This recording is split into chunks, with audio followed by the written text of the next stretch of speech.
Some say college football is a religious experience in the South. Thousands of fans from all walks of life convene on the fall to hold church. That spirit is something I'm on a quest for.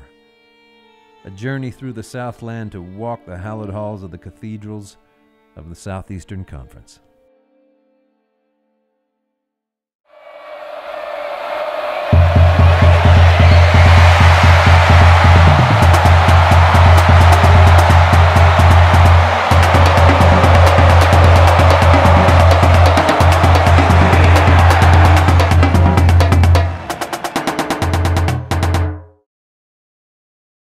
As a native son of the South, I grew up with the SEC and all its majesty. I left the Southeast in my 20s to travel America and the globe. I began to notice an absence in my life, an energy I perhaps had taken for granted. I'm hoping the loveliest little village on the plain, Auburn, Alabama, will reveal more. When I returned and entered an SEC stadium again, I realized what I had missed, and I was determined to explore what gave it such a powerful hold. What is it? What is going on when that happens? Well, I don't know, but I just got cold chills with you talking about it. It is an it factor that this stadium, the aura of the stadium, the fans, the band, the football team, the roar of War Eagle is just something of it that you want a part of it. What is it? It is all of that collective together is what it is. At one time, the Auburn Cathedral almost didn't happen. There were years when the Tigers played all their home games on the road. Thanks to the vision of Cliff Hare and Shug Jordan, however, Auburn began to build its cathedral. The lower part of the lower west end, that was built by the WPA in 1939. In the 1920s, a guy named Shug Jordan and a guy named Jeff Beard dreamed of having a place where Auburn could play its home games, having facilities good enough. Coach Beard became the athletic director, Coach Jordan became the head football coach, and they made that dream come true in 1950, 51, 55. Essentially, Coach Jordan and Pat Sullivan added the north end zone. James Brooks, William Andrews, Joe Cribbs added the upper deck. And then Bo Jackson and Pat Dye added the upper deck on the east side.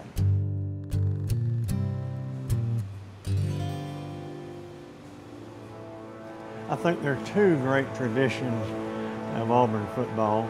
The oldest is probably the Tiger Walk, which began in the mid-70s as a little or nothing when Coach Doug Barfield, after a particularly painful loss, asked the Auburn people to come out and line Donahue Drive. He asked them to line that street to show their support for the team. And the first time was Tiger Walk in Auburn. Everything else came after. Tiger Walk in Auburn is where it started. And you know, they say imitation is the sincerest form of flattery. Then, 20 or so years ago, they began to have the flight of the War Eagle.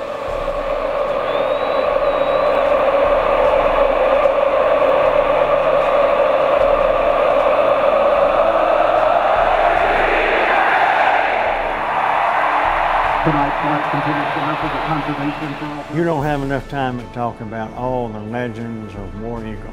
Like all good legends, the origin of War Eagle is lost to antiquity.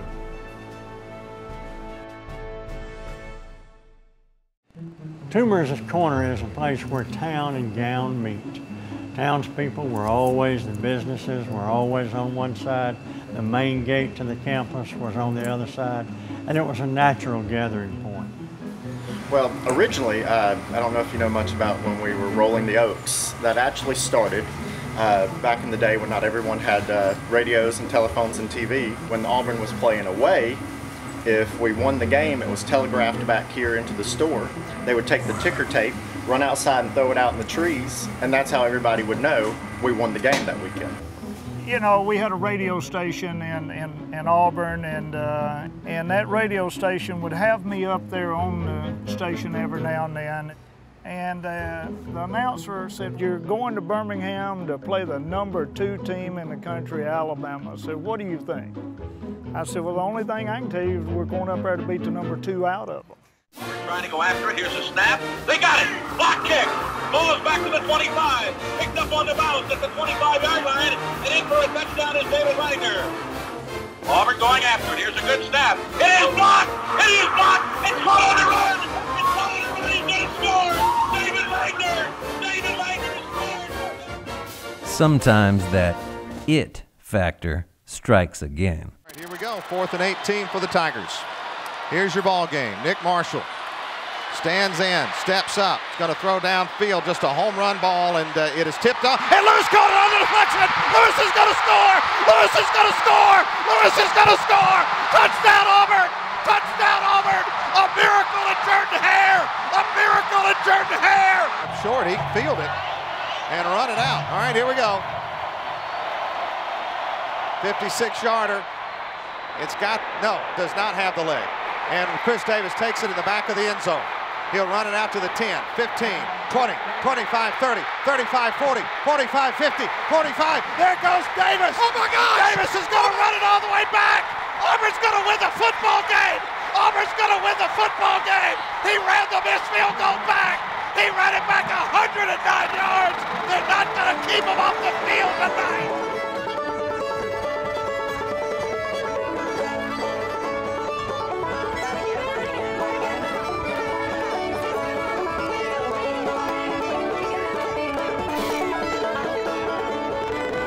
Two-day adventure in Auburn, Alabama, and I am going to roll out of here with a new appreciation for this town, for this college, for these amazing people.